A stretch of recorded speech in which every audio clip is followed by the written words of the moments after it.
Hi everybody, this is Michelle over at Hesketh Emporium and Headbands for Heroes UK. I thought I would show you a much quicker way of making the headband tabs, the tabs that go across the back of the head for the face masks to hook over. So just a quick video to help you through that if you're going to do this. Now we need lots of these at the moment because they're quite popular. So what I'm going to do is show you that you can take any of your cottons.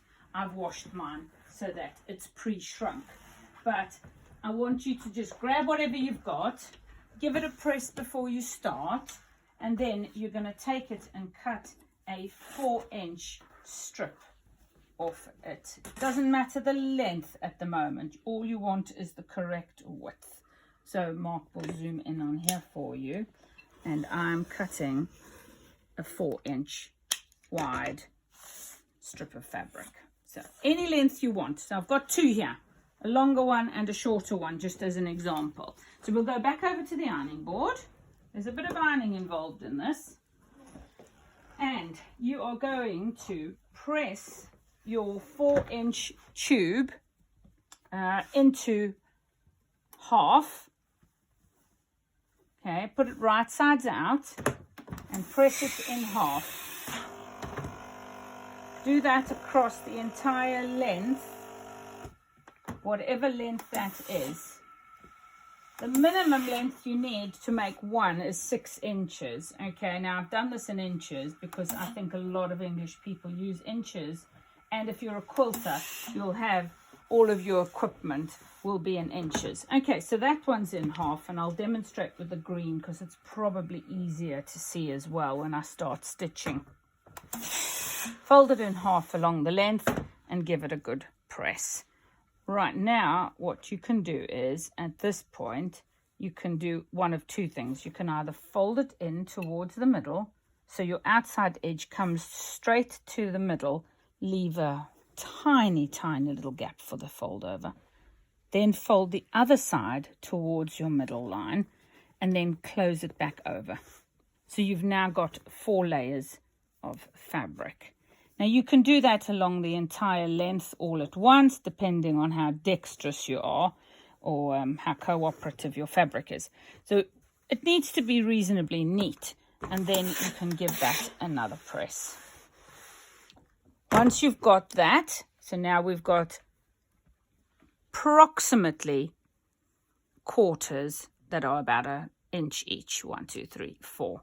So you folded it down the middle, then you pulled this one towards the center line, that one towards the center line, and you folded it back over and you gave it another press. So we'll head back to the cutting board at this point. Excuse the mess in the sewing room, but you know what? No time for cleaning. You're now going to cut it into sections that are 6 inches long. So my end is neat already, so I don't have to neaten up that end. I'm fine. Flip my ruler around, so I've got my 6-inch mark over there, and I line it up so that I know it's at least square. Okay, and I cut as many 6-inch pieces out of the length that I made as I can. That's all you're doing. So out of this little piece I've got 2. Take it back to the ironing board. Now, you unfurl just the ends. Unfold just the end because you don't want to get rid of your crease. You tuck that in just a little. I don't know what that is. 1/4 of an inch-ish. Just under 1 centimeter, I suppose. And you then tuck that in and you fold it back over. And you press that with the iron. You repeat that on the other side. So I need to really do that first and then press it so it stays there. And I'll show you another option for this as well. So that'll stay there now when I open the other side and repeat the process. So repeat it on the opposite side, tuck it in. This is not scientific, guys. Just do it as best you can. And then you've got a band that's at least 5 inches long. So that's the one way to do it, is just to tuck it in like that, and then you're ready for sewing. The other way is to completely unroll it and then fold it under your hem then fold along your creases again. So this is personal preference, really. You'll find which way suits you best, and then you give that a press as well. You don't want it to come undone when you're at the sewing machine, and that's the only reason. You do one at a time like that. So tuck it under your hem at the ends, fold in your quarter marks again, and then fold it down the center to create a fully closed in tab, which has got no seams sticking out. So I'm done now with my two pieces, just slightly different, and we're going to go over to the sewing machine and we're going to sew them. Now, I haven't changed the color thread because I just wanted to demonstrate this to you, but that's what you're going to do. You don't want to start in the corners on the short edges. It's much more difficult to nicely line it up, so start somewhere else. I tend to start down a longer end, so I'm going to start in the middle here somewhere, and I'm going to edge stitch all the way around. Now, depending on how you bind it, you'll have a little bit that sticks out like that, and I use a pin and I just tuck it in as I come to it. So I sew until I get to it, and then if there's a little tail sticking out, I just push it gently underneath, hold it down with my pin. As I get to the pin, I release it. I then turn the corner with the needle in the down position. I then go to the opposite corner, which is easy because on this side, of course, we have an enclosed seam because that's our fold. So we go all the way to the end, needle down, turn, and get to this side here. Needle down and turn. This is going to be a little bit more awkward, but the same thing applies.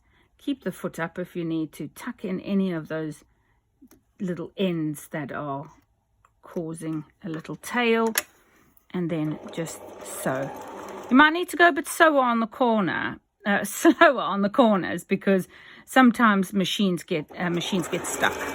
And then just overlap your threads there. If you want, do a little bit of a reverse or change your stitch length down to a very short stitch length, and you've ended it off. And that, my dears, is that. Neaten it up. If you want, you can start in your short end.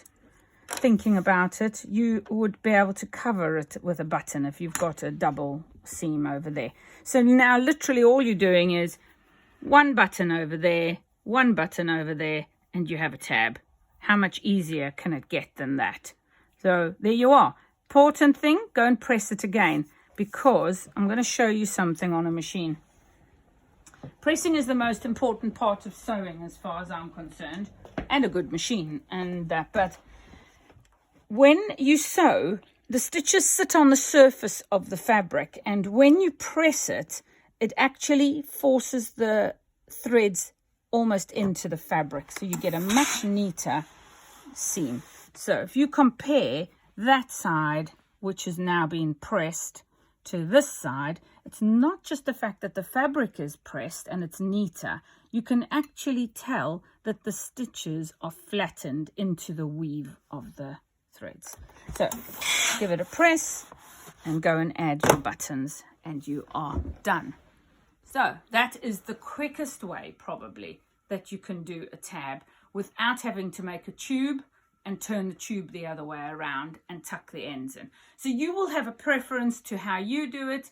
Absolutely, both ways is absolutely fine. The size is important. You want to end up with a tab that's about 1 inch wide and at least 5 inches long, so you can put a button on the end. And then of course that goes onto the back of the head, and your mask can hook over the buttons as well. So there you go, another quick and easy way to do something with all the pieces that you've got left over. Or if you don't fancy making the big ones, you could stick with just making these. They're very popular on the website now. So let's get some more of these made, please, ladies and gents, and let's get them out there to our heroes. Thank you so much, and see you again at Hesketh Emporium. Bye-bye.